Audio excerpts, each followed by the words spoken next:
Students, कैसे हैं आप? I am your chemistry teacher Avinash sir. Class 11 का chapter number 1 basic concept of chemistry चल रहा है। इसमें अपन जो टॉपिक अपन पढ़ रहे हैं वो है molecular formula and empirical formula, और उन दोनों के बीच में क्या रिलेशनशिप होता है उसको डिस्कस करने वाले हैं। पिछले वीडियो में मैंने कंप्लीट फुल डिस्कस किया था relationship between molecular formula and empirical formula, और आज वाले वीडियो में मैं आपको पिछले वीडियो में जो एक क्वेश्चन मैंने छोड़ा था उसका आंसर बताऊंगा। पहले देखो, उस क्वेश्चन में कार्बन का परसेंटेज आपको 70.57 दिया हुआ है, हाइड्रोजन का 5.93% दिया हुआ है, ऑक्सीजन का 23.50% दिया हुआ है। आपको मॉलिक्यूलर वेट बताना है, उस मॉलिक्यूलर वेट दिया हुआ 130। अब आपको ये बताना है कि ये जो कंपाउंड है इसका एम्पेरिकल फॉर्मूला क्या होगा और इसका मॉलिक्यूलर फॉर्मूला क्या होगा। So let us start our video. अच्छा, तो एक सबसे पहले अपन स्टेप 1 लेंगे और स्टेप 1 में अपन एक टेबल बनाएंगे। मेक अ टेबल, मैं लिख देता हूं मेक अ टेबल। समझ में आ रहा है? टेबल बनाएंगे। टेबल किस तरह से बनाएंगे? देखो, सबसे पहले अपन लिखेंगे यहाँ पर एलिमेंट्स। क्या लिखेंगे बच्चों? यहाँ पर अपन एलिमेंट्स, ठीक है। उसके बाद अपन यहाँ पर अपन उसका लिख देंगे एटॉमिक मास। क्या लिख देंगे उसका? अपन एटॉमिक मास, ठीक है। ये एटॉमिक मास हो जाएगा। एटॉमिक मास लिख देने के बाद एलिमेंट हो जाएगा, उसका एटॉमिक मास हो जाएगा। एलिमेंट कौन कौन से? कार्बन है हमारे पास, हाइड्रोजन है हमारे पास और ऑक्सीजन है। एटॉमिक मास क्या है? कार्बन का 12, हाइड्रोजन का 1 और ऑक्सीजन का क्या है? वो 16 है।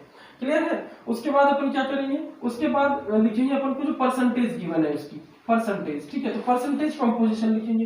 परसेंटेज कंपोजिशन बताओ। 70.57, हाइड्रोजन का कितना है बच्चों? 5.93 और ऑक्सीजन का कितना है? 23.50, ठीक है। ये दिया हुआ है। अब अपन एटम का रेशो निकालेंगे। क्या निकालेंगे बच्चों? एटम का रेशो। एटम का रेशो कैसे निकालेंगे? तो बहुत सिंपल है। जो हमें परसेंटेज दिया हुआ है 70.57, उसमें अपन एटॉमिक रेशो से डिवाइड कर देंगे। जो हमें परसेंटेज दिया हुआ है 5.93, उसमें अपन एटॉमिक रेशो से डिवाइड कर देंगे। जो हमें परसेंटेज दिया हुआ है 23.50, उसमें अपन एटॉमिक रेशो से डिवाइड कर देंगे, ठीक है। तो ये अब इसमें तो 5.93 ही आ जाएगा हमारे पास, ठीक है। यहाँ अगर अपन बात करें तो यहाँ आएगा 5.88, 5 बार जाएगा 88, और यहाँ बच्चों आएगा हमारे पास 1.47। क्या आएगा? 1.47। क्लियर है? उसके बाद मैंने आपको बताया था सिंपलेस्ट रेशो निकालना। सिंपलेस्ट रेशो, ये सिंपलेस्ट रेशो कैसे निकलेगा? बहुत इजी है। जो हमें ये दिया हुआ है एटॉमिक रेशो, इसमें सबसे छोटा रेशो है 1.47। इसको तीनों से डिवाइड करना, ठीक है। यानी कि हमको क्या करना है? 5.88 है, यानी कार्बन का जो रेशो आया एटॉमिक रेशो, इसको किससे डिवाइड करना है? इन तीनों में से सबसे छोटे रेशो से, यानी 1.47 से। क्लियर है?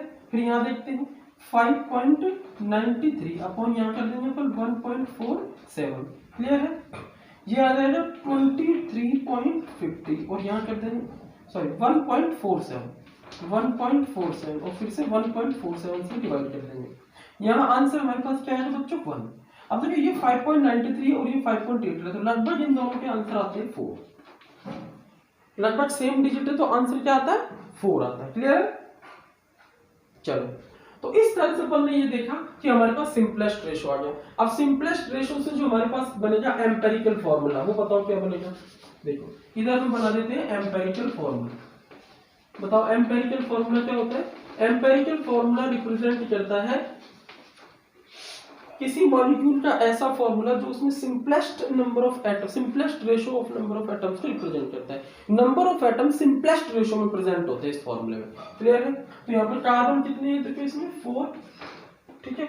हाइड्रोजन भी कितने हैं इसमें? 4 और ऑक्सीजन कितने हैं इसमें? 1। तो C4H41 क्या हो जाएगा? बोलो C4H41। कोई डाउट नहीं है? नोट कर लो।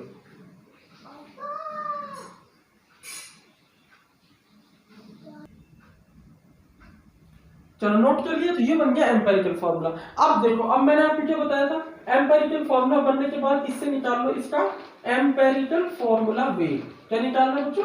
Empirical formula wait. और एम्पेरिकल फॉर्मूला वेट कैसे निकलेगा? कार्बन का वेट 12 होगा इंटू 4, ऐड करते चले जाओ। हाइड्रोजन का वेट 1 होगा इंटू 4, प्लस ऑक्सीजन का वेट 16 होगा इंटू 1। तो इसको अपन देखते हैं, 12 इंटू 4 करेंगे तो हमारे पास क्या मिलेगा? 48 प्लस 4 प्लस 16, ठीक है। तो हमारे पास क्या हो जाएगा? 20, और 20 और 48 को ऐड करेंगे क्या आएगा बच्चों? 68, ठीक है।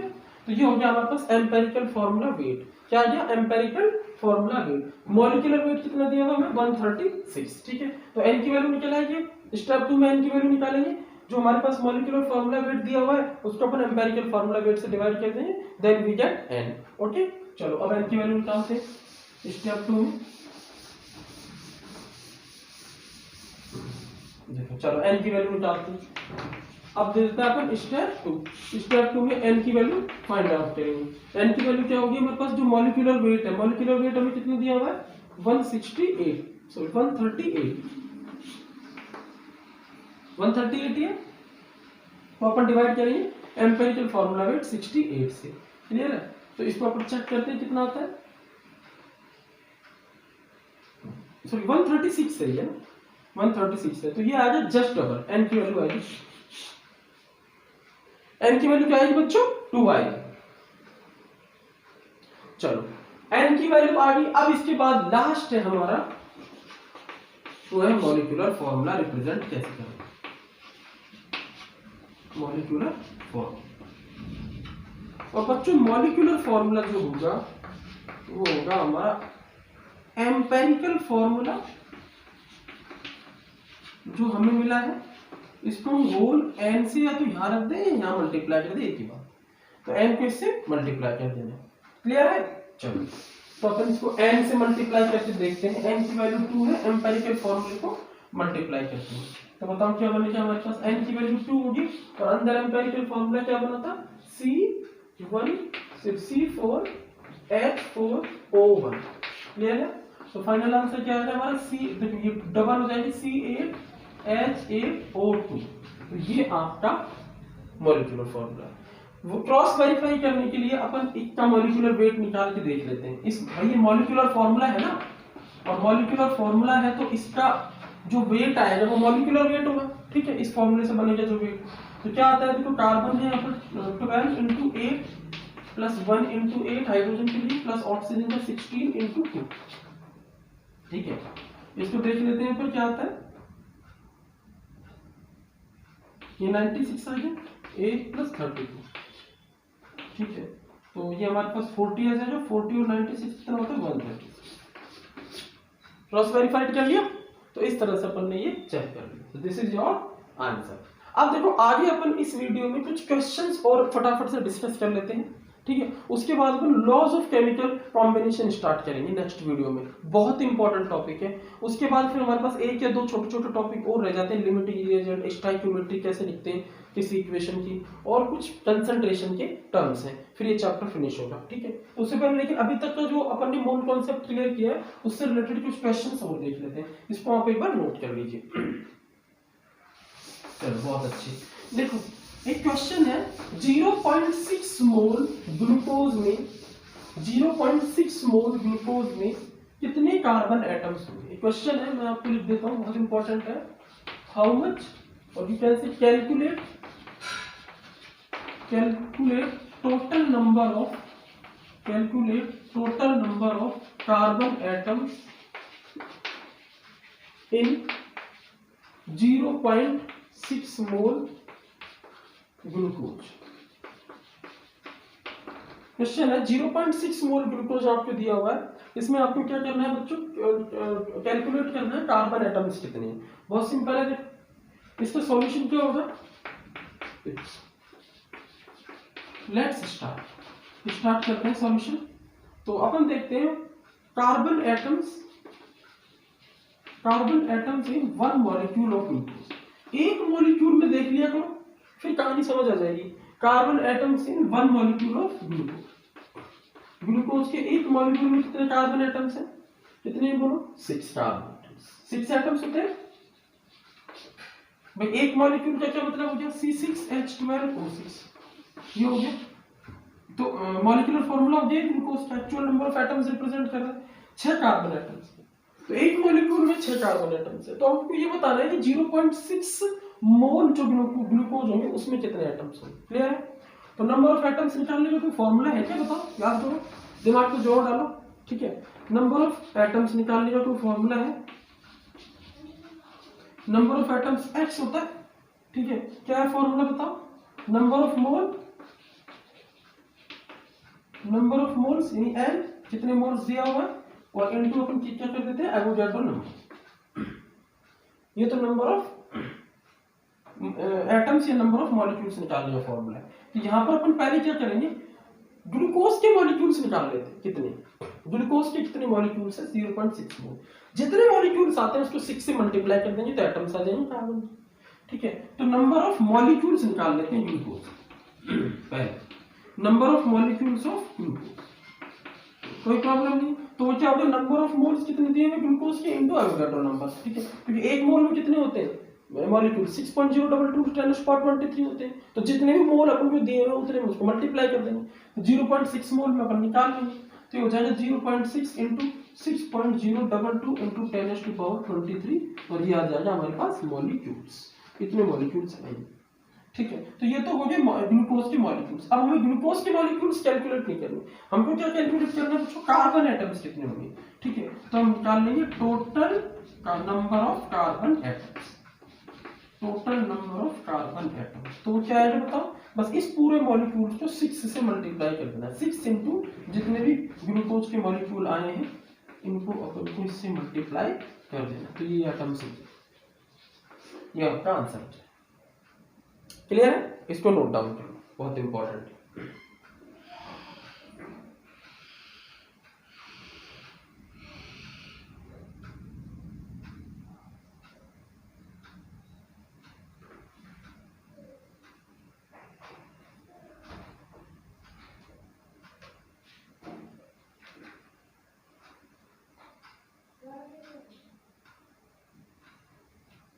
नोट कर लिया। अब अपन एक और बहुत ही इंपॉर्टेंट क्वेश्चन यूनिट कन्वर्जन से रिलेटेड है, उसको करके देखते हैं। वैसे आपको आता है लेकिन अपना रिवीजन हो जाएगा तो बेटर है। तो देखो एक और अपना क्वेश्चन ले लेते हैं, बहुत ही इंपॉर्टेंट है, यूनिट कन्वर्जन से रिलेटेड है। ठीक है, कन्वर्ट, बहुत इंपॉर्टेंट है, convert volume of 10 litre water to metre cube. आपको 10 लीटर वाटर है, वॉल्यूम दिया हुआ है वाटर का 10 लीटर, उसको मीटर क्यूब में कन्वर्ट करना, बहुत सिंपल है। ठीक है, तो इसका सॉल्यूशन अपन स्टार्ट करते हैं। ठीक है, अपन को पता है we know 1 centimetre equal to 1 ml, बहुत इंपॉर्टेंट है, 1 सेंटीमीटर क्यूब। अगर मान लो किसी लिक्विड ड्रॉप का वॉल्यूम 1 सेंटीमीटर क्यूब है, तो IUPAC ने ये जस्ट किया तो पाया कि 1 ml के इक्वल होगा। अगर कोई किसी भी सब्सटेंस का वॉल्यूम 1 सेंटीमीटर क्यूब है, 1 cc है, तो वो वॉल्यूम 1 ml के इक्वल होता है। This is very very important, मैंने डिस्कस किया था। ठीक है, तो अब एक बात बताओ, 1 लीटर जो होता है, 1 लीटर इक्वल टू क्या होता है, 1000 ml होता है। ये तो 1 लीटर इक्वल टू 1000 ml। ठीक है, और 1 ml इक्वल टू क्या होता है, 1 सेंटीमीटर क्यूब। तो 1000 ml में कितने सेंटीमीटर क्यूब होंगे भाई, 1 ml इक्वल टू क्या हो गया, 1 सेंटीमीटर क्यूब हो गया। 2 ml क्या होगा, 2 ml equal to 2 centimetre cube होगा। 10 ml इक्वल टू क्या होगा बच्चों, 10 सेंटीमीटर क्यूब होगा। तो 1000 ml इक्वल टू क्या होगा, सेम 1000 सेंटीमीटर क्यूब हो गया। नहीं क्लियर है, तो हमारे पास 1000 ml equal to 1000 centimetre cube है। तो 1 लीटर इक्वल टू क्या हो जाएगा बच्चों, 1000 सेंटीमीटर क्यूब। कोई प्रॉब्लम नहीं। अब अपन को करना क्या है, यूनिट कन्वर्जन की हेल्प से 1000 सेंटीमीटर क्यूब को अपन को मीटर क्यूब में कन्वर्ट करना है। 1000 सेंटीमीटर क्यूब में कितने मीटर क्यूब, क्लियर। तो आप कन्वर्जन करके देखोगे तो इसका आंसर आएगा। मैंने यूनिट कन्वर्जन में ट्रिक के साथ बताया था कैसे करते हैं, क्लियर। वीडियो को जरूर देख लेना, आप टाइप करना यूट्यूब पे, वीडियो आपको देखना है के केमिस्ट्री यूनिट कन्वर्जन, बहुत इंपॉर्टेंट वीडियो निकलेगा। के केमिस्ट्री यूनिट कन्वर्जन टाइप कर देना यूट्यूब पे और आपको एक वीडियो खुलेगा, तो उसमें आपको 1000 सेंटीमीटर क्यूब को मीटर क्यूब से क्यूब वाला आप देखना, यूनिट कन्वर्जन पार्ट 2 में जाके। ठीक है, तो वहां आपको सॉल्यूशन इसका मिल जाएगा। आंसर आएगा आपके पास फाइनली 10 की पावर -2 मीटर क्यूब। कितना आएगा, 10 की पावर -3 मीटर क्यूब। यहां से ये रिलेशनशिप को निकल के सामने आया, क्लियर है। अब देखो हमारे पास 1000 सेंटीमीटर क्यूब मतलब क्या होता है, 1 लीटर। तो 1 लीटर की हो गया 10 की पावर -3 मीटर क्यूब। ठीक है, तो 10 लीटर में कितने मीटर क्यूब होंगे, इसको 10 से मल्टीप्लाई कर दें, 10 की पावर -3 मीटर क्यूब। तो फाइनल आंसर है 10 की पावर -2 मीटर क्यूब। इसको नोट डाउन करो।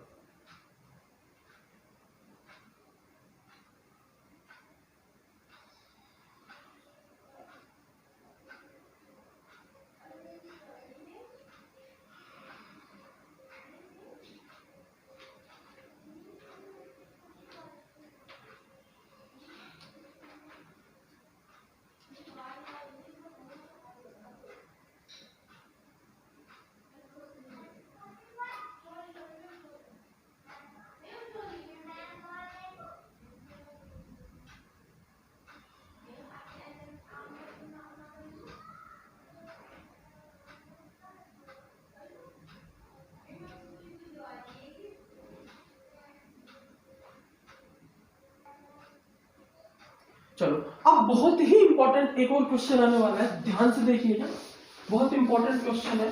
देखो एक क्वेश्चन हमें दिया हुआ है, वो क्वेश्चन ये है, ध्यान से देखो, बहुत ही इंपॉर्टेंट है। 1 मोल H2O का हमें वेट निकालना है। क्वेश्चन लिख देता हूं, कैलकुलेट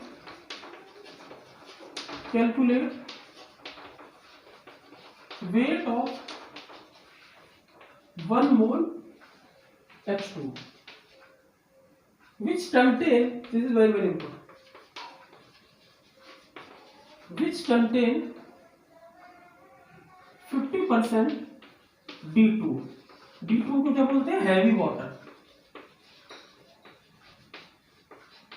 हैवी वाटर में क्या होता है, जो हाइड्रोजन है उसका दूसरा आइसोटोप होता है ड्यूटेरियम। हाइड्रोजन का पहला आइसोटोप प्रोटीन क्या, उसकी जगह दूसरा आइसोटोप ड्यूटेरियम होता है। तो इसका ये मतलब है कि 100 अगर वाटर की मॉलिक्यूल है, ध्यान से ना, 100 अगर मान लो वाटर की मॉलिक्यूल है, तो उसमें से 50 मॉलिक्यूल तो होंगे H2O वाले सिंपल वाटर की मॉलिक्यूल जिसमें हाइड्रोजन प्रोटीन है, और 50 मॉलिक्यूल बाकी D2 होंगे।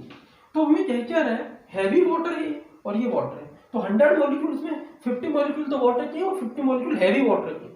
तो कह रहा है कि वाटर के जो मॉलिक्यूल्स है उन्हीं का वेट बताना है। तो इसका मतलब क्या है कि हमें इन मॉलिक्यूल्स का ही वेट बताना है, इनका वेट हमें काउंट नहीं करना है, हैवी वाटर के मॉलिक्यूल्स का। ठीक है, अच्छा, तो इसका मतलब क्या हो गया कि भाई वेट 1 मोल H2 का मतलब क्या हो गया, तो 1 मोल H2 का मतलब क्या हो गया कि 0.5 या 50% अपन कह सकते हैं यहाँ पर 0.5 मोल तो क्या है, D2O है। 50 भाई 1 मोल का 50% 0.5 हो गया ना, 0.5 मोल D2O है और 0.5 मोल हमारे पास क्या है, बोलो H2O है, सिंपल वाटर। तो हमें 0.5 मोल H2O का वेट पता है, इसका वेट बताना है। तो सिंपल है, वेट कैसे निकालेंगे इसका, सीधी सी बात है, हमारे पास नंबर ऑफ मोल निकालने का फॉर्मूला होता है वेट अपॉन मॉलिक्यूलर वेट। तो वेट निकालने का फॉर्मूला होगा number of mole into molecular wait. ठीक है, अच्छा, नंबर ऑफ मोल हमारे पास कितने हैं, 0.5 मोल वाटर की, इनटू मॉलिक्यूलर वेट कितना होता है इसका, 18। तो आंसर आ जाएगा 9 ग्राम। अच्छा, एक क्वेश्चन और, अगर मान लो ये हैवी वाटर का निकलवाता, तो हैवी वाटर के निकलवाता तो हैवी वाटर के क्यों निकालते, तो हैवी वाटर के बच्चों मॉलिक्यूलर वेट चेंज हो जाता है। हैवी वाटर का मॉलिक्यूलर वेट कितना होता है, 20 ग्राम पर मोल। क्यों होता है, तो ध्यान लगाओ, यहाँ पर ऑक्सीजन का 16 ही लेंगे, ठीक है, यहाँ पर इसका तो 16 लेंगे, लेकिन ड्यूटेरियम जो है ना, इसका जो एटॉमिक मास होता है वो कितना होता है बच्चों, 2। कितना होता है, 2, क्योंकि ड्यूटेरियम के आइसोटोप में, ड्यूटेरियम की आइसोटोप की बात करें तो इसमें प्रोटॉन होता है बच्चों 1 और न्यूट्रॉन होता है इसमें 1। तो टोटल पार्टिकल कितने होंगे, 2। तो एटॉमिक मास यूनिट के हिसाब से 2 mu आएगा। ठीक है, तो यहाँ पर ड्यूटेरियम का जो एटॉमिक मास लेंगे अपन वो 2 लेंगे, क्लियर है, जबकि प्रोटियम का या हाइड्रोजन का 1 लेते हैं। तो ये आपको इंपॉर्टेंट बात है जो ध्यान रखनी, इसलिए 20 हो जाएगा, आंसर चेंज हो जाएगा। तो ये 9 ग्राम। अच्छा, अगर अपन मान लो टोटल वेट निकाले 1 मोल वाटर का, टोटल वेट, तो टोटल वेट क्या है, तो टोटल वेट क्या आएगा, 0.5 मोल H2O का वेट कितना है, 89 ग्राम है। ठीक है, टोटल वेट, और 0.5 मोल हैवी वाटर का वेट कितना होगा, तो हैवी वाटर का वेट होगा 0.5 mole number of moles into molecular weight आएगा उसका 20। ठीक है, तो इसका आंसर हमारे पास फाइनल आएगा 10 ग्राम। ठीक है, 10 ग्राम आएगा, और 9 ग्राम किसका आ रहा है, नॉर्मल वाटर का वेट। तो टोटल कितना हो गया, 19 ग्राम, ना कि 18। बहुत ही इंपॉर्टेंट, हैवी वाटर जब आ जाता है तो आंसर चेंज हो जाए, क्लियर है। और अगर 100% ही हैवी वाटर होता 1 मोल तो फिर आंसर आता 20 ग्राम, क्लियर है, इसको एक बार नोट कर लीजिए।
चलो बच्चों अब अपन स्टार्ट करते हैं, बहुत ही इंपॉर्टेंट क्वेश्चन है। 36 ग्राम वाटर दिया हुआ है आपको, कितना 36 ग्राम वाटर दिया हुआ, उसमें कितने इलेक्ट्रॉन्स होंगे।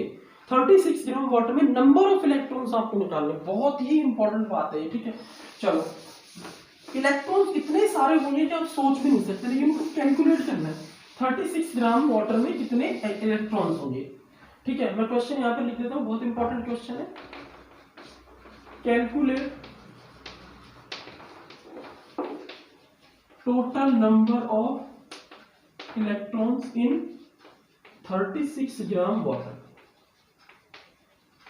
36 ग्राम वाटर में टोटल इलेक्ट्रॉन्स कितने होंगे, लेट अस चेक। तो देखो इस क्वेश्चन को करने के लिए आपको करना क्या है, सबसे पहले आपको ये पता लगाना है बिल्कुल फ्री माइंड से कि एक मॉलिक्यूल जो वाटर का होता है उसमें कितने इलेक्ट्रॉन्स होते हैं, ठीक है। तो इसका अपन सॉल्यूशन निकालने की ट्राई करते हैं। Electrons in one water molecule, एक वाटर के मॉलिक्यूल्स में कितने इलेक्ट्रॉन्स हैं। तो लेट अस चेक दिस, एक वाटर के मॉलिक्यूल में कितने इलेक्ट्रॉन्स होते हैं। तो देखो इसको चेक करते हैं, एक वाटर के मॉलिक्यूल में कितने इलेक्ट्रॉन्स होंगे। तो सिंपल सी बात है, हाइड्रोजन, एक वाटर के मॉलिक्यूल में कितने हाइड्रोजन के एटम्स होते हैं, 2।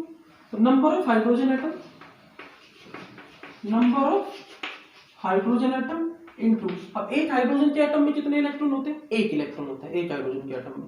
भाई जिस एटम का एटॉमिक नंबर 1 है तो उसमें इलेक्ट्रॉन भी एक होगा, न्यूट्रल स्टेट में, न्यूट्रल स्टेट की बात करते हैं अपन, ठीक है। तो नंबर ऑफ हाइड्रोजन एटम कितने होंगे उसमें, हाइड्रोजन एटम वाटर के मॉलिक्यूल में कितने होंगे, हाइड्रोजन एटम, 2 हाइड्रोजन एटम है, तो नंबर ऑफ हाइड्रोजन एटम 2 होंगे। और एक हाइड्रोजन के एटम में कितने इलेक्ट्रॉन होंगे, बोलो एक हाइड्रोजन के एटम में एक इलेक्ट्रॉन होगा।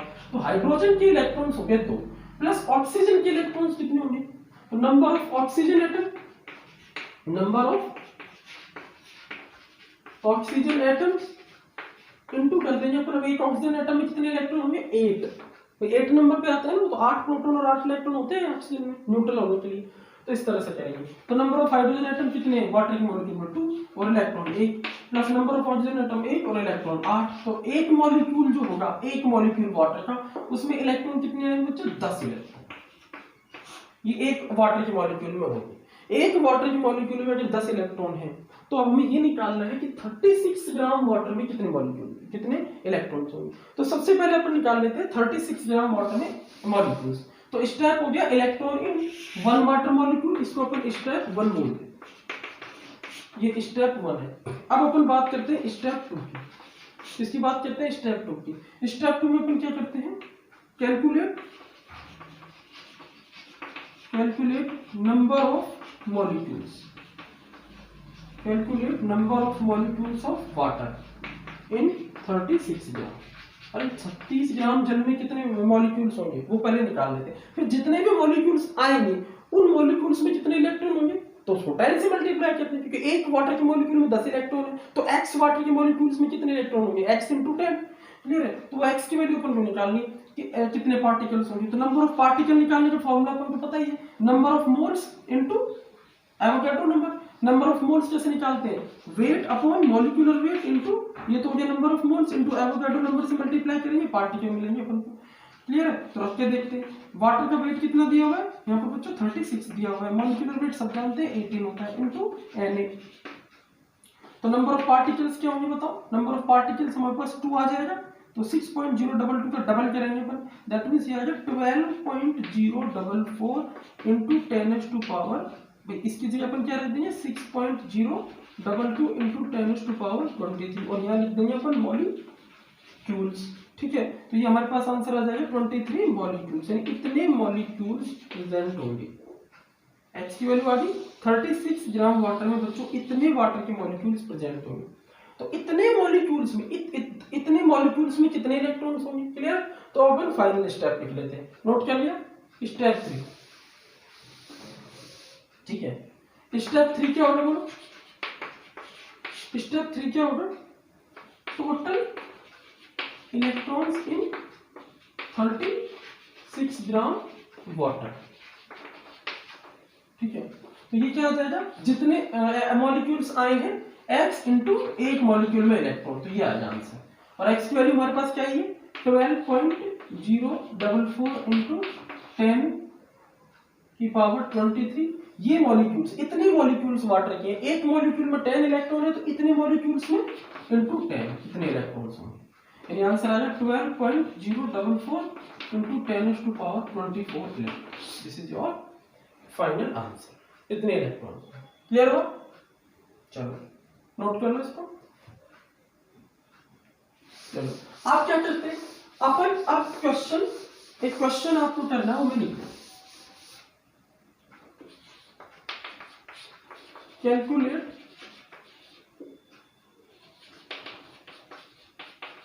total number of electrons from protons, total number of electrons from protons in 3 mole of glucose.